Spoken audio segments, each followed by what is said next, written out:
সংস্কৃতি আৰু সৌন্দৰ্যৰ সমৃদ্ধ অসম আজি পুনৰ এবাৰ প্ৰকৃতিৰ ক্ৰোধৰ সন্মুখীন হৈছে। বানপানীয়ে পুনৰবাৰ বিধ্বংসী ৰূপ ধাৰণ কৰি হাজাৰ হাজাৰ লোকক গৃহহীন কৰাৰ লগতে জীৱিকাৰ পথ ধ্বংস কৰিছে। শেহতীয়া খবৰ অনুসৰি বৰ্তমানলৈকে অসমৰ 29খন জিলাৰ 20 লাখৰো অধিক লোক বানপানীৰ ফলত ক্ষতিগ্ৰস্ত হৈছে। এনে পৰিস্থিতিৰ পৰা লোকসকলক উদ্ধাৰ কৰিবলৈ বহু সংস্থাই একত্ৰিত হৈ আৰ্তজনক সহায়ৰ হাত আগবঢ়াইছে। আমাৰ সাহসী NDRF আৰু SDRF দলসমূহে স্থানীয় NGO আৰু স্বেচ্ছাসেৱকসকলৰ সৈতে লগ লাগি আবদ্ধ লোকসকলক উদ্ধাৰ আৰু অত্যাৱশ্যকীয় সামগ্ৰী যোগান ধৰাৰ বাবে অক্লান্তভাৱে কাম কৰি আছে।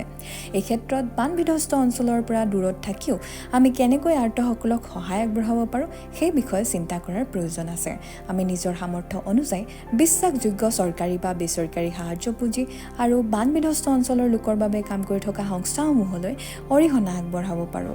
বানবিধ্বস্ত অঞ্চলৰ লোকৰ সহায়ৰ বাবে চৰকাৰে প্ৰৱৰ্তন কৰা হেল্পলাইন নম্বৰ আৰু আন তথ্যসমূহ শ্বেয়াৰ কৰিবলৈ ছ'চিয়েল মিডিয়া প্লেটফৰ্মসমূহৰ উচিত ব্যৱহাৰ কৰিব পাৰোঁ আৰু সম্ভৱ হ'লে সাহায্য অভিযানত বিভিন্ন বেচৰকাৰী সংস্থাসমূহক সহায় কৰিবলৈ দক্ষতা অনুযায়ী স্বেচ্ছাসেৱী হিচাপে সেৱা আগবঢ়াব পাৰোঁ। এনেদৰে আমি সকলোৱে মিলি অসমৰ ভাই ভনী যিসকলে বানপানীত ইতিমধ্যে সকলো হেৰুৱাই এটুপি পৰিষ্কাৰ খোৱা পানীৰ বাবেও হাহাকাৰ কৰিব লগা পৰিস্থিতি আহি পৰিছে, তেওঁলোকলৈ কিছু আশাৰ বতৰা কঢ়িয়াই আনিব পাৰোঁ।